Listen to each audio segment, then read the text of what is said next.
Bonjour tout le monde, j'espère que vous allez bien aujourd'hui. Re-bienvenue sur ma chaîne. Aujourd'hui, j'avais envie de parler avec vous de préparation à l'accouchement. Comme vous le savez, je suis vraiment rendue dans les dernières semaines de ma deuxième grossesse. Donc naturellement, je suis vraiment à l'étape de me préparer à enfin donner la vie à ce petit bébé qui grandit en moi depuis 9, presque 10 mois. Donc c'était sûr et certain que j'allais vous faire une vidéo sur la préparation à l'accouchement. Ayant vécu déjà une première grossesse, j'ai appris, j'ai observé, j'ai noté et de ce fait, j'ai vraiment le goût de vous partager quelques trucs, quelques astuces, quelques points sur le comment on peut se préparer à un accouchement, que ce soit un premier, que ce soit un deuxième, mais des petits trucs par-ci par-là de choses que moi j'aime bien faire qui m'aident à me préparer, à préparer mon corps pour l'accouchement. Donc j'espère que c'est une vidéo qui vous intéresse. Si c'est le cas, restez à l'écoute, on partage ça dans les prochaines secondes. Donc, comme vous le savez, pour moi, c'est un deuxième accouchement qui s'en vient.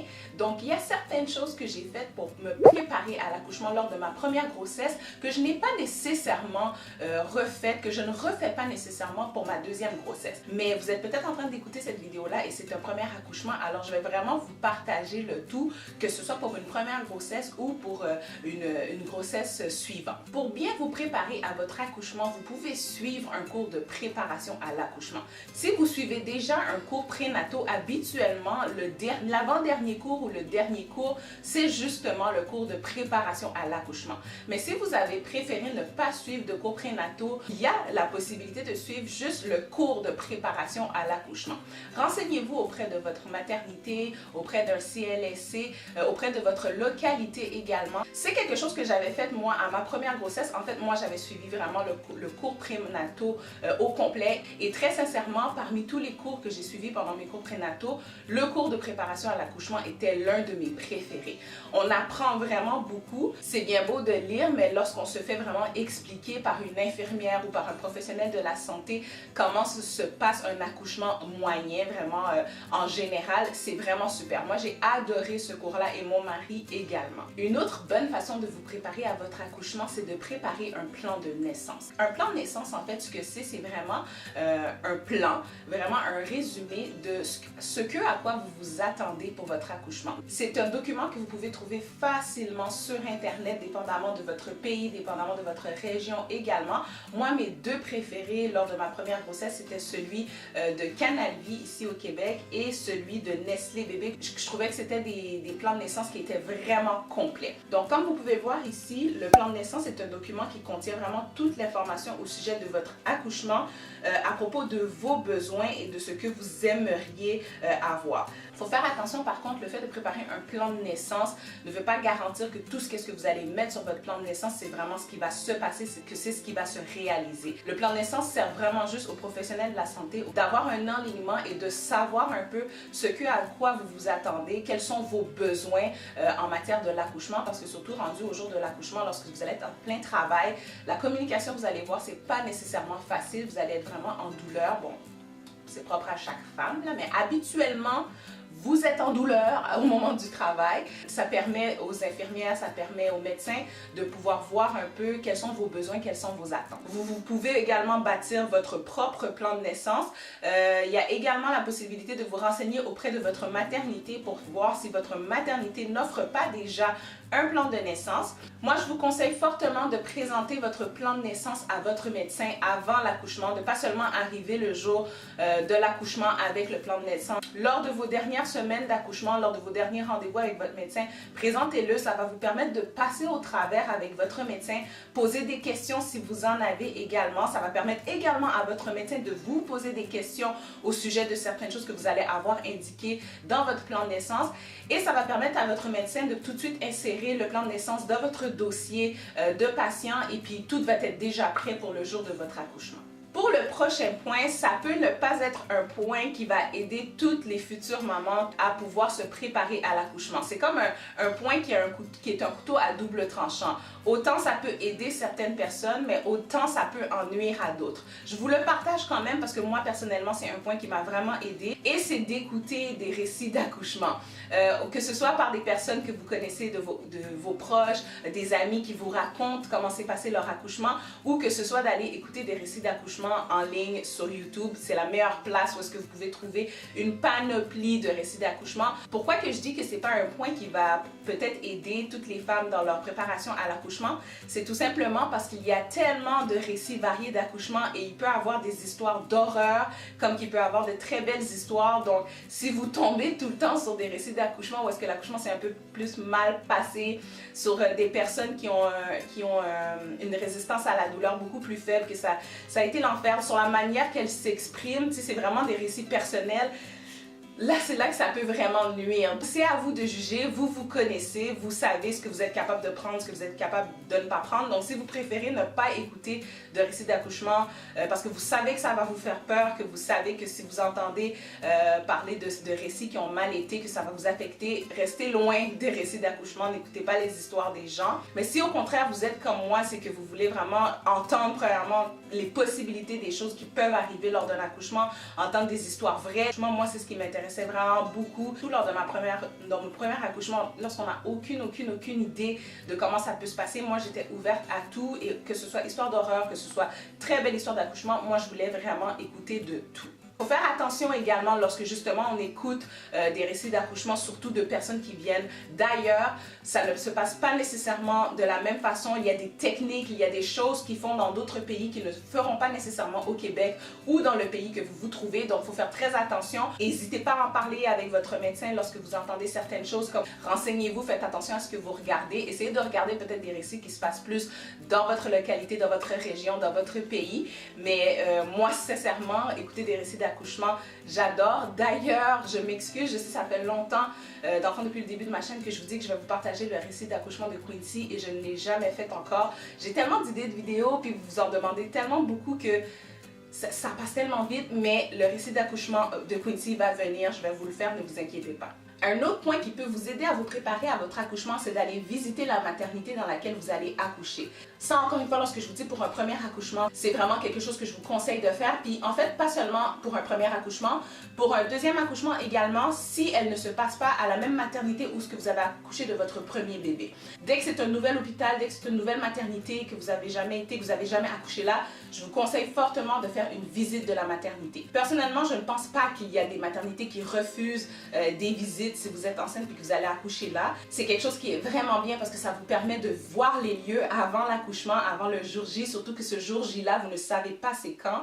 Vous allez pouvoir voir qu'est-ce qui est offert, vous allez pouvoir voir un peu comment sont faites les salles de travail, comment sont faites les chambres, où est-ce que vous allez rester.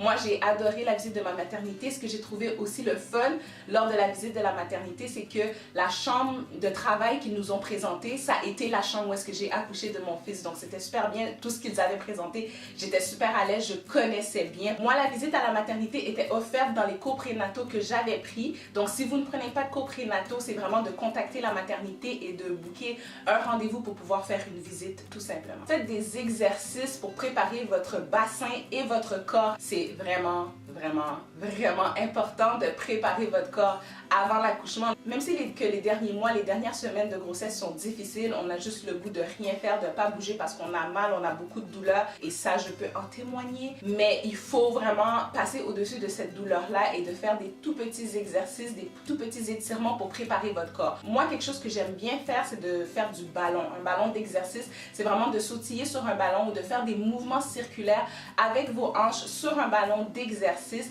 Ça va vraiment aider à venir préparer votre bassin, préparer vos hanches, ça va venir ouvrir votre bassin également et faciliter tout simplement votre accouchement. Quelque chose d'autre que j'ai beaucoup fait lors de ma première grossesse, mais qui est un petit peu plus difficile à celle-ci parce qu'on est l'hiver, il fait super froid, et c'était de marcher à l'extérieur, respirer pour prendre l'air et faire des longues marches, et ça accompagné de mon mari, ce qui rendait l'activité encore plus intéressante.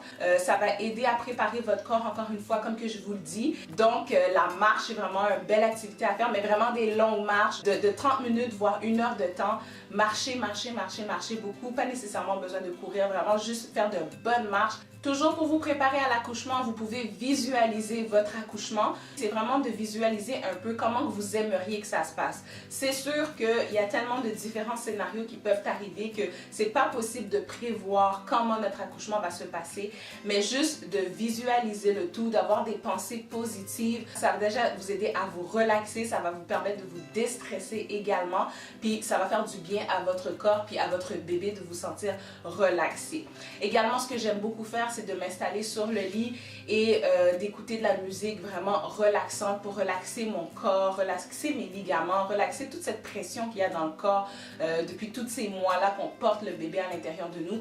Juste relaxer va vous aider vraiment dans la préparation de votre accouchement. Parlez de vos inquiétudes à votre médecin et à votre conjoint. Évitez de garder des inquiétudes avec vous et de les transporter jusqu'au jour de l'accouchement. Vous allez voir déjà le rendu au jour J de l'accouchement, et que ce soit pour une première grossesse et pour une 5e, c'est tout aussi stressant. On s'entend là, on s'en va donner la vie, on s'en va sortir ce bébé qui est à l'intérieur de nous depuis si longtemps. On est stressé, veut pas. Donc vous n'avez pas besoin d'avoir en plus toute cette charge d'inquiétude sur vos épaules, d'incompréhension, de trucs que vous n'êtes pas à l'aise. Communiquez vos inquiétudes, vos craintes à votre médecin et avec votre conjoint également. Parlez-en. Qui sait, votre médecin va peut-être vous apporter des pistes de solutions. Votre conjoint aussi va peut-être pouvoir vous aider à relaxer par rapport à ça et à vous aider à être beaucoup plus sereine pour votre accouchement. Quelque chose de super important pour vous préparer à votre accouchement, naturellement, c'est de préparer la valise, votre valise pour la maternité et également la valise de bébé. C'est super, super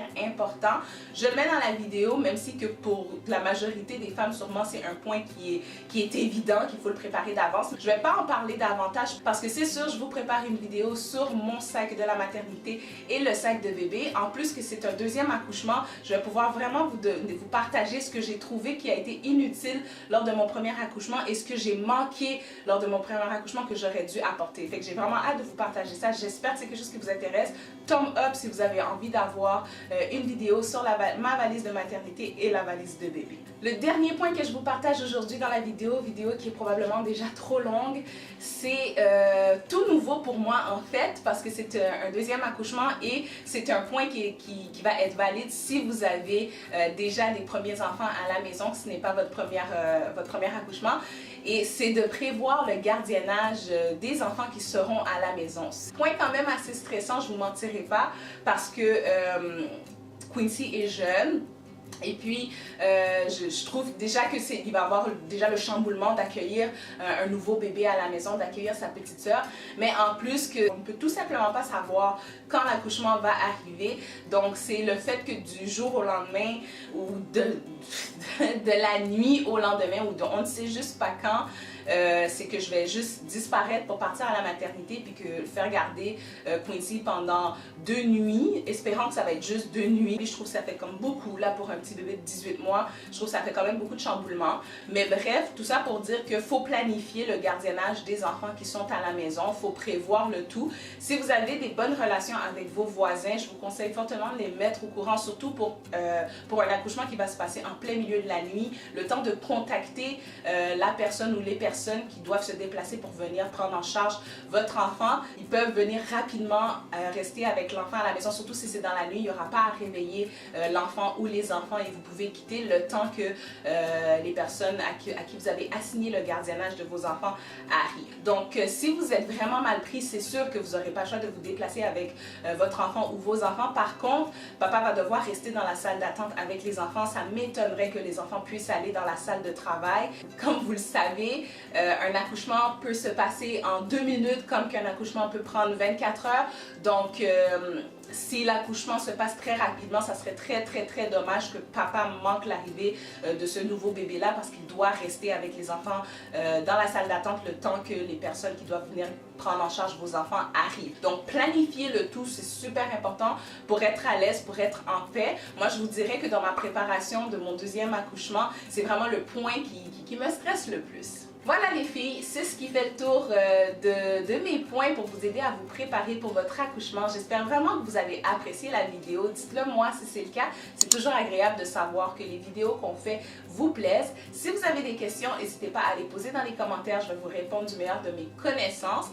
Préparez-vous bien à votre accouchement. Soyez sereine, soyez en paix, soyez posée. Vous vous apprêtez à donner la vie dans peu de temps. Vous allez voir, c'est tellement une belle chose. C'est tellement une belle bénédiction. Je vous souhaite un très bel accouchement. Vraiment un accouchement en paix, tout simplement.